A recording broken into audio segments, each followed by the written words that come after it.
नदी कूଳରେ नड़िया गछटिए से नई कूଳରେ गोटे बड़ पत्थर को देखी प्रत्येक दिन से नड़िया गछर नड़िया हसिकरी कहे, पत्थर भाई तोर भाग्य खराब, बेला खराब, तोर भविष्य कौन जे तू एमती प्रत्येक दिन नईर पानी माड़ खाई खाई दिने बाली हो। सतरे भारी कष्ट लगुच तोरे दुख को देखी। मते देखिलु मु नड़िया गछ उपरे पूरा रही, तोठारु केते दूर रे अच्छी, आकाश रे अच्छी। आ जानिछु ना मते श्रीफल कुहाजे, मु भगवान को काम रे लगे, मु भोग हिसाब रे लगे।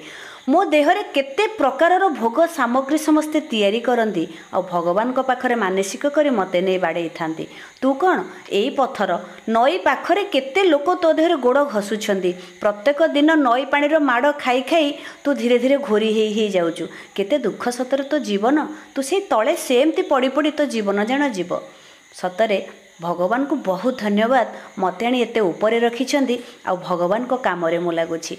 एहीपरि प्रत्येक दिन नड़िया पत्थर को धिक्कार करे आ हसे। पत्थर से सब को सही जाए, से सब को सही सही एमती दिन पर दिन गड़ी चलला। पत्थर नई पानीर माड़े घसी होई होई दिने छोट रूप धारण करनेला।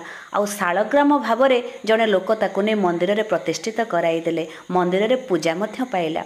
जेतबेले मंदिर रे से एहीपरि प्रत्येक दिन पूजा पाउथाए, बहुत मने मने खुशी मध्य होउथाए जे नड़िया कथा मने पकाउथाए। नड़िया मते केते धिक्कार करुथिला, किंतु एते दिन धरी नई पानीर माड़ खाऊले सीना, किंतु आज आसिक शालग्राम रूप में केते लोक मते पूजा करुछंती। से समय एक नड़िया भोग पाई आसिला आ पत्थर मध्य से नड़िया को चिन्हीगला। चिन्हिकी कहला, कौन नड़िया भाई एते दिन पर तू आज ये मो पाखु आसीचु ना?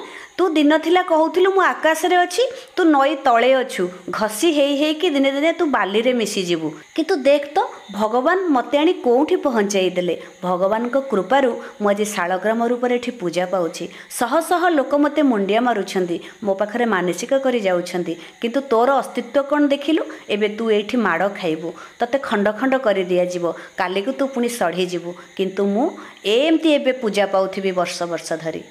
जेबे आमे अहंकारी हेई पड़ू ना, अहंकारी लोक को भगवान किछि भी दियंती नहीं।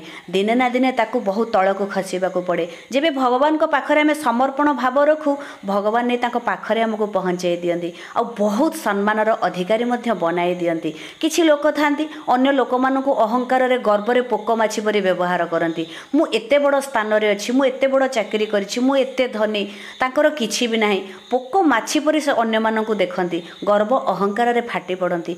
आमे जो पोजिशन रे अछु आ जहाँ पे आज गर्व करुचु, सेई पोजिशन को दिन आसे अन्य माने मध्य चली जाती। आ भल लोकों पे सब बेले भगवान भल ही रखि थांती। तेणु अहंकारी लोक, गर्वी लोक केबे भगवान को पाखरे स्थान पाए नाही। एहीपरि भावरे जेमते नड़िया शेष रे खंड होइकि सढ़ी जाइथिला, अहंकारी लोकंकर दिन दिन सेहीपरि मध्य अवस्था हुए। तेणु बंधु माने आमे केबे भी अहंकार और गर्व करिबा नाही। मनीष जन्म पाइछे माने किए भल पोजिशन रे जदि अछि, तेबे आमे अन्य मानकु विनम्र भाव देखाइबा दरकार। विनम्रता भावरे ही भगवान आम कथा शुणी थांती, आ समर्पण भाव ही भगवान आमको भल जिनस दे थांती।